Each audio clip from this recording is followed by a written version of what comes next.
أعوذ بالله من الشيطان الرجيم. بسم الله الرحمن الرحيم. وما منعنا أن نرسل بالآيات إلا أن كذب بها الأولون وآتينا ثمود الناقة مبصرة فظلموا بها وما نرسل بالآيات إلا تخويفا صدق اللہ العظیم. وما منعنا ان نرسل بالآیات، اور ہمیں نشانیاں بھیجنے سے صرف اس بات نے روک دیا الا ان کذب بها الاولون، کہ پہلے لوگ ایسی نشانیوں کو جھٹلا چکے ہیں. وآتینا ثمود الناقۃ، اور ہم نے قوم سمود کو اونٹنی دی، مبصرۃ فظلموا بہا، جو آنکھیں کھولنے کے لیے کافی تھی، فظلموا بہا، مگر انہوں نے اس کے ساتھ ظلم کیا. وما نرسل بالآیات الا تخویفا، اور ہم نشانیاں ڈرانے ہی کے لیے بھیجتے ہیں. تخویفا، ڈرانے کے لیے بھیجتے ہیں. اس سے قبل آیات میں اللہ جل شانہ نے یہ بات ارشاد فرمائی کہ قرب قیامت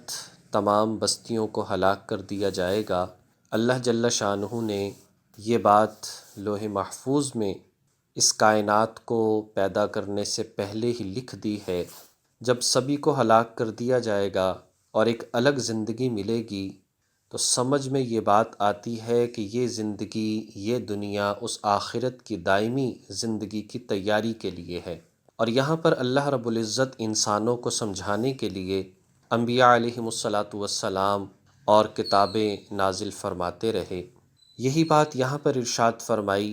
اللہ رب العزت نے کہ ہم نے لوگوں کو انبیاء علیہم السلام کے ذریعے سے بہت سی ہدایت کی باتیں پہنچائیں، اپنا تعارف کروایا اور انبیاء کو معجزات بھی دیے. لیکن لوگوں کا یہ معاملہ رہا کہ وہ اپنی مرضی کے معجزات چاہتے تھے، طرح طرح کے مطالبات کیا کرتے تھے، اور جب وہ ایسا کوئی مطالبہ کرتے جو بظاہر نہیں بھیجنا چاہیے تھا، لیکن اللہ تبارک و تعالی ان کے اصرار کی وجہ سے ان مطالبات کو پورا فرماتے اور نبی وہ معجزہ دکھا دیتا. لیکن وہ لوگ اگر پھر بھی ایمان نہ لاتے تو اللہ کی سنت، اللہ طریقہ پھر یہ رہا کہ ان لوگوں کو ہلاک کر دیا جائے. اسی بات کو آگے بڑھاتے ہوئے اس آیت کے تحت حضرت ابن عباس رضی اللہ تعالی عنہ بیان فرماتے ہیں کہ نبی علیہ السلام سے مکہ والوں نے کہا کہ آپ اس صفا پہاڑی کو سونے کا بنا دیں اور باقی جو آس پاس پہاڑ ہیں ان کو یہاں سے ہٹا کر دور کر دیں تاکہ یہ میدان بن جائے اور ہم کھیتی باڑی کر سکیں. اگر آپ نے ایسا کر دیا تو ہم ایمان لے آئیں گے. اللہ رب العزت نے نبی علیہ السلام پر وحی بھیجی کہ اے میرے محبوب، اگر آپ کہیں تو ان لوگوں کو مہلت دے دی جائے، اور اگر آپ کہیں تو ان کا سوال پورا کر دیا جائے، لیکن اگر ان لوگوں نے نہ مانا تو پھر یہ ہلاک ہو جائیں گے. نبی علیہ السلام رحمۃ للعالمین، آپ نے اللہ رب العزت عرض کیا کہ یا اللہ ان کو ڈھیل دے دیجیے. گویا کہ لوگوں کے سامنے ان ساری باتوں کو، طعنوں کو برداشت کر لیا کہ آپ کر نہیں سکتے، آپ جھوٹی بات کرتے ہیں، نعوذ باللہ، آپ کے معجزات کوئی نہیں ہیں. ان ساری باتوں کو برداشت کیا، صرف کس وجہ سے؟ اپنی امت پر شفقت کی وجہ سے. اس لیے کہ فرمائشی جو معجزات ہیں اگر انہیں ظاہر کر دیا جائے اور لوگ نہ مانیں تو اس جرم کی وجہ سے قوم کو ہلاک کر دیا جاتا ہے. تو فرمایا کہ ہمیں صرف اسی بات نے روک دیا ان آیات کو، ان معجزات کو بھیجنے سے کہ پہلے لوگ بھی اس کا انکار کر چکے ہیں. اور پھر اللہ رب العزت نے فرمایا کہ لوگوں کی آنکھیں کھولنے کے لیے صرف دیکھا جائے تو قوم صالح، قوم سمود، ان میں جو اونٹنی بھیجی وہی کافی ہے. کہ جب ان لوگوں نے کہا کہ اے صالح علیہ السلام، ہم بات اس وقت مانیں گے جب اس پہاڑ میں سے اونٹنی نکلے، اور ان کے کہنے کے مطابق وہ اونٹنی نکلی، اور انہوں نے کہا کہ اونٹنی بھی ایسی ہونی چاہیے جو حاملہ ہو اور آئے باہر آ کر بچہ بھی جنے. سارا کچھ ان کے مطالبے کے مطابق ہوا، لیکن پھر بھی ایمان نہ لائے. پھر بھی حضرت صالح علیہ السلام نے فرمایا، دیکھو بھئی یہ اللہ کی بھیجی ہوئی اونٹنی ہے، ایک کنواں ہے، یہاں سے تم پانی پیتے ہو، ایک دن یہ پانی پیے گی، اس دن کوئی پانی نہیں پیے گا، اور دوسرے دن تم اپنی ضرورت کو پورا کرو گے۔ لیکن انہوں نے اس بات کو بھی نہ مانا، تو اللہ رب العزت نے ان لوگوں کو تباہ و برباد کر دیا، ان کو ہلاک کر دیا، زلزلہ آیا اور ان کو ہلاک کر دیا گیا۔ یہ قوم سمود کا واقعہ اس لیے ذکر کیا، اس لیے کہ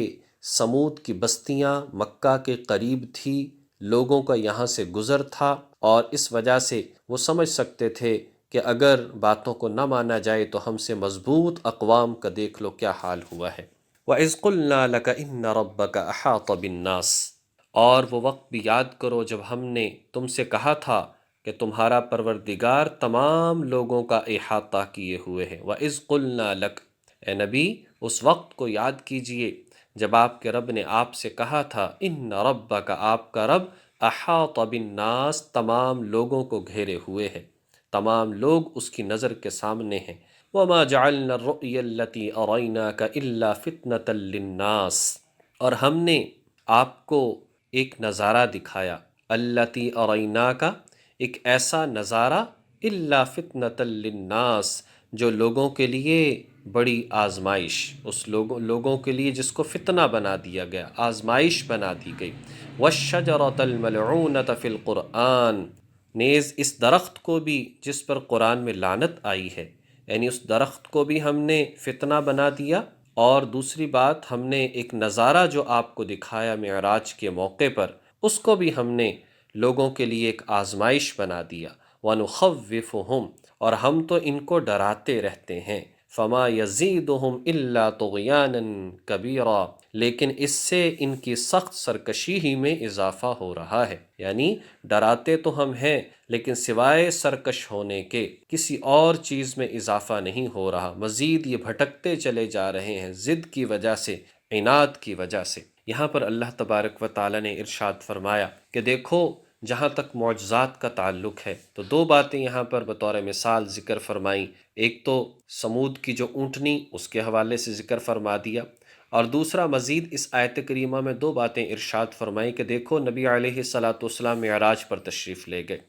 اور یہ جو معراج ہوئی، اللہ رب العزت نے کھلی آنکھوں حضور علیہ الصلاۃ والسلام کو آسمانوں کے مشاہدات کروائے، انبیاء علیہم الصلاۃ والسلام سے ملاقاتیں کروائیں، اسی طرح سے بیت المقدس کا جانا ہوا، سدرۃ المنتہا کو دیکھا، حضور علیہ الصلاۃ والسلام جنت کو دیکھا۔ تو یہ ساری باتیں جب آ کر بیان کی تو لوگوں نے انکار کر دیا اور کہا کہ ایسا نہیں ہو سکتا،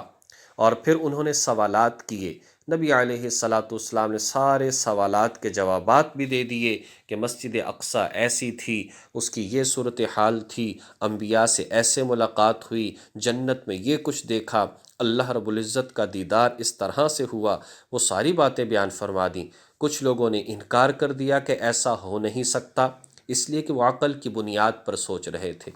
اور جن لوگوں کا ایمان مضبوط تھا انہوں نے کہا کہ اللہ تو سب کچھ کر سکتا ہے، اور معجزہ کہتے ہی اسے ہیں جو دوسروں کو عاجز کر دے، لہٰذا انہوں نے کہا کہ جی بات بالکل سچی ہے، لہٰذا یہ آزمائش بنا، کچھ لوگ ایمان لے آئے، کچھ لوگ مان گئے، اور کچھ لوگ مزید ضد پر اتر آئے۔ اور دوسری بات، وَالشَّجَرَةَ الْمَلْعُونَةَ، وہ زقوم کا درخت، بخاری شریف میں آتا ہے کہ زقوم کا درخت، کانٹوں دار، کانٹے والا درخت، جس کی صورت کی ہر ٹہنی ایسی جیسے سانپ کا پھن پھیلا ہوا ہو، اور اسی طریقے سے دوزخ کی تہ میں اگنے والا یہ درخت، لوگوں نے مذاق بنا لیا اس کا اور کہنے لگے دیکھو نعوذ باللہ محمد کا دماغ چل گیا ہے کہ یہ کیا کرتا ہے، یہ کہتا ہے اس دوزخ میں آگ بھی ہوگی اور وہاں درخت بھی ہے، یہ کیسے ہو سکتا ہے۔ اور پھر اس سے بڑھ کر ابو جہل وغیرہ مذاق کے طور پر اپنی لونڈیوں کو کہتے لاؤ ہمارے لیے زقوم لے آؤ، اور زقوم نام کس کا رکھ دیا؟ کھجور اور مکھن کا نام رکھ دیا، کہا کہ ہمیں تو یہ بہت پسند ہے، اس سے ہمیں نعوذ باللہ محمد ڈراتے ہیں۔ تو کہا کہ دیکھو یہ دوزخیوں کا یہ کھانا اور یہ درخت، اس کی وجہ اس کو ذکر کیا جا رہا ہے، اور یہ لوگ جو ہیں اس کا مذاق اڑا رہے ہیں۔ تو گویا بہت سارے لوگ جو عقل کی بنیاد پر آیات کو پڑھتے ہیں پھر مذاق بھی اڑاتے ہیں، اپنی عقلی باتوں کو مقابلے میں لے آتے ہیں، اور کچھ لوگ جو ہیں انہی چیزوں سے عبرت حاصل کر لیتے ہیں، غرض ساری بات کو بیان کرنے کا مقصد یہی ہے کہ انسان یہ سمجھے کہ اللہ جل شانہ نے مجھے سمجھانے کے لیے اور مجھے راہ راست پر لانے کے لیے، مجھے کامیاب کرنے کے لیے یہ جو قرآن کریم نازل فرمایا، اس کی ایک ایک بات، ایک ایک آیت، ایک ایک مثال، ایک ایک واقعہ انسان اس سے ہدایت بھی حاصل کر سکتا ہے۔ اور انسان اگر اس کو پس پشت ڈال دے اور رخ اس سے پھیر لے اور اس کو توجہ نہ دے، پھر انسان اسی کے ذریعے سے جو ہے وہ گمراہی کی طرف بھی جا سکتا ہے۔ جیسے ایک جگہ پر قرآن کریم میں آتا ہے، یہی قرآن ہے بہت سارے لوگوں کو عروج پر لے جاتا ہے اور بہت سارے لوگ اسی کی وجہ سے پستی کی طرف چلے جاتے ہیں۔ یہی قرآن ہے کل قیامت کے دن یا تو تمہارے لیے حجت ہوگا یا تمہارے خلاف حجت ہوگا، یا تمہارے حق میں گواہی دے گا کہ یا اللہ اس نے میری خاطر آرام کو برباد کیا، اس نے پڑھنے میں وقت لگایا، اس نے پڑھنے میں خرچ کیا، یا اللہ اس کو میرے ساتھ جنت میں بھیج دے۔ اور کسی کے خلاف کہے گا کہ یا اللہ اس نے پس پشت ڈال دیا، اس نے کبھی کھولنا نہ چاہا، اس نے کبھی اس کے علم کو اہمیت نہیں دی، اس نے کبھی جو ہے اس میں وقت نہیں لگایا، اور اس نے جو ہے اس کو اہمیت نہ دے کر کبھی اس حوالے سے سوچا ہی نہیں کہ اللہ تعالیٰ نے کیسی گائیڈ بک دی ہے اور اس کے ذریعے سے کیسے میں اپنے آپ کو درست کر سکتا ہوں، کس طرح سے اپنے آپ کو راہ راست پر لا سکتا ہوں۔ یہ انسان کے اپنے ہاتھ میں ہے، چاہے تو کامیاب ہو جائے اور چاہے اپنے ہی ہاتھوں ناکام ہوتا چلا جائے۔ اللہ تبارک و تعالی توفیق عمل نصیب فرمائے۔ وآخر دعوانا ان الحمد للہ رب العالمین۔